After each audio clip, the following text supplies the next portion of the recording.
নমস্কার, আমি ডক্টর অভিক ঘোষ। আজকে আমরা হার্নিয়ার ব্যাপারে কথা বলবো। আমার কাছে একটি পেশেন্ট, খুবই ছোট পেশেন্ট, তার হার্নিয়া হয়েছিল। আমরা মোটামুটি প্রথমবার ওষুধ দিয়েছিলাম, তারপরে রেজাল্ট দেওয়া স্টার্ট করে। হার্নিয়াটা ছিল রাইট ইঙ্গুইনাল নন স্ট্র্যাঙ্গুলেটেড পেইনফুল হার্নিয়া। পেশেন্টের খুব ব্যথা যন্ত্রণা সবই ছিল এবং ফোলা ছিল, প্রায় অনেকটা ফোলা ছিল। পেশেন্টের মা তিনি দেখাবেন কতটা ফোলা ছিল। আর তারপর প্রথমবার ওষুধ খাওয়ার পরে মোটামুটি ফোলাটা কন্ট্রোল হয়ে যায়, ব্যথাটা কন্ট্রোল হয়ে যায়, একটু ফোলা রয়ে যায়। তারপরে একবার ওষুধ দিই, তাতে মোটামুটি ফোলাটা একদমই শেষ হয়ে যায়, নির্মূল হয়ে যায়। পেশেন্ট দৌড়ে বেড়ায়, সারাদিন ধরে খেলে, দৌড়াদৌড়ি যাই করুন না কেন, ফোলাটা আর ফেরত আসেনি। আর তারপর আরো 2-3 মাস আমরা ওষুধ খাইয়ে আজকে আমরা পেশেন্টকে ছুটি দিচ্ছি। পেশেন্টের কিন্তু সেই কষ্ট আছে। আর তো আপনি আমার কাছে যখন আসলেন প্রথমবার, তো তখন কি কি সমস্যা নিয়ে এসেছিলেন? তখন ওই সমস্যা নিয়ে আমি বহুদিন ঘুরেছি, অনেক ডাক্তার দেখিয়েছি, অনেক কিছু বাড়িতে করেছি। আপনার যে এখানকার ঠিকানা একটা দাদা আমাকে দিয়েছিলেন, উনি ওনার ছেলের এখানে দেখিয়েছিল, অশ্বরোগে উনি ভালো হয়েছিল। যেহেতু আমার চেনাশোনা ছিল বলে একটা আত্মীয় এখানকার ঠিকানা আমাকে দেয়।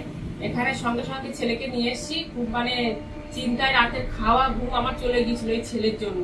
এমন অবস্থায় ছিলাম আমি। কতদিন ধরে ভুগছিল? 2 বছর ধরে। আমি টানা 2 বছর আমি এই ছেলের জন্য আমারও জানা ছিল। আমার এখন আপাতত যখন নিয়ে এসেছি তাই বিশাল বড় ছিল, এরকম বড়। তাই বড়টা আস্তে আস্তে, প্রথমবারই ওষুধ আপনি দিয়েছিলেন, আমার মন খুব খুশি হয়েছিল, যাতে ভগবানের কৃপায় ও ভালো হয়েছে।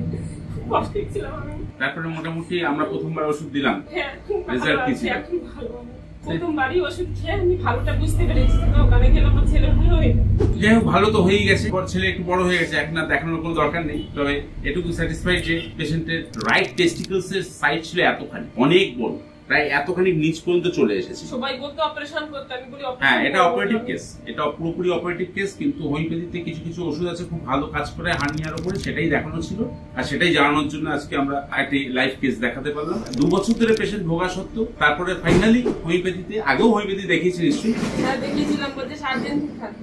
হার্নিয়া হোমিওপ্যাথিতে ভালো হয়, এটুকু যদি জানা থাকে তাহলে পেশেন্স, মানুষের ধৈর্যটা বাড়ে। ডাক্তারবাবুদের একটু সুবিধা হয় যে হ্যাঁ, এটাতে যখন কাজ হচ্ছে, কারো না কারো ক্ষেত্রে যখন কাজ হচ্ছে, তাহলে একটু সময় দেওয়া, পেশেন্টের ধৈর্যটাও একটু বাড়ে যে হ্যাঁ, ডাক্তারবাবুকে একটু সময় দিই, নিশ্চয়ই একটু ওষুধ পাল্টে দিলে হয়তো বা একটু ভালো কাজ হবে। বাচ্চা ওরকম এই সমস্যা নিয়ে ভুগছে, আমি যেহেতু শুনেছি বলে, আমি আমার ছেলে ভালো হয়েছে তাই ও বলছে, বৌদি তোমার ছেলে তো ভালো হয়েছে, মানা তাহলে আমাকে নিয়ে চলো। আমি বলছি ঠিক আছে, আমি নিয়ে যাবো।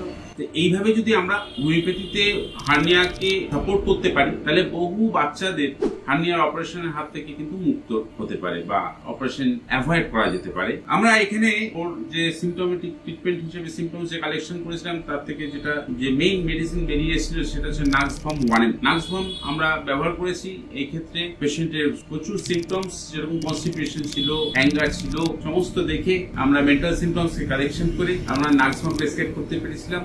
আর সেই নাক্সভ্যামটা খুব সুন্দর কাজ করেছে। পেশেন্টকে প্রথম ডোজেই অ্যাকশন দিয়েছে, তারপরে একটু পাওয়ার বাড়িয়েছি আমরা, 10M করে পেশেন্টকে আজকে ছুটি দিলাম। আপনার কেমন লাগছে? খুব ভালো লাগছে। চিন্তা আমার সব থেকে খুশি, আমার ছেলে ভালো হয়েছে, এটাই আমার সব থেকে বড় খুশি। আর কিছু আমি চাই না। আমার ছেলের জন্য আমি চিন্তা, রাত্রে ঘুম, আমার খাবার রান্না করতাম, শুধু টেনশন হতো। আজকে এই সমস্যার জন্য, ওর জন্যই ছুটি আসে এখানে। আজকে পরে থেকে ছুটি দেওয়া হলো। আবার আপনি 4 মাস বাদে একবার দেখিয়ে যাবেন কেমন আছে দেখার জন্য। আসতেও পারেন, নাও পারেন। তার কারণ যদি মনে হয় দরকার আছে, তাহলে একবার দেখিয়ে নেবেন, আদারওয়াইজ দরকার নেই। নমস্কার, ভালো থাকবেন।